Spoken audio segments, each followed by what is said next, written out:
countries. Now, I want to close with one last story, or maybe a couple of stories. So, you know, my son Ewan is 7 years old. He's our firstborn son. And yesterday, after we had dinner at the Prime Minister's house, the food was so good and the Prime Minister was so kind to our 3 children that Ewan came up to me afterwards and he said, "Dad, you know, I think maybe I could live in India." But I think after about 90 minutes in the Jaipur sun today at the Great Palace, he suggested that maybe we should move to England. So you take the good with the bad here.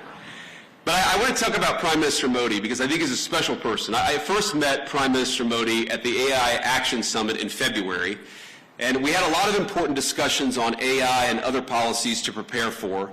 The Prime Minister also managed to figure out that my son Vivek was actually turning 5 years old on the trip. This was in Paris just a couple of months ago. So think about this. Amid a huge international policy conference, he took the time to stop by where I was staying, wish our second son, Vivek, a happy birthday, and even bring him a gift.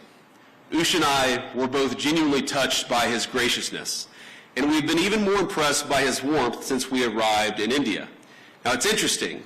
Some of you may know that when you're a politician, your kids spend almost as much time in the limelight as you do, and the great things about kids is they are brutally honest. They're brutally honest with everybody, whether you want them to be or not. And our 7-year-old, our 5-year-old, and our 3-year-old baby girl, Mirabelle, it's interesting. They've only really attached themselves to, they've only really liked, I should say, they've only really built a rapport with 2 world leaders. The first, of course, is President Trump. He just has a certain energy about him. But Prime Minister Modi, it's the exact same thing. Our kids just like him. And I think that because kids are such good, strong of characters, I just like Prime Minister Modi too, and I think it's a great foundation for the future of our relationship.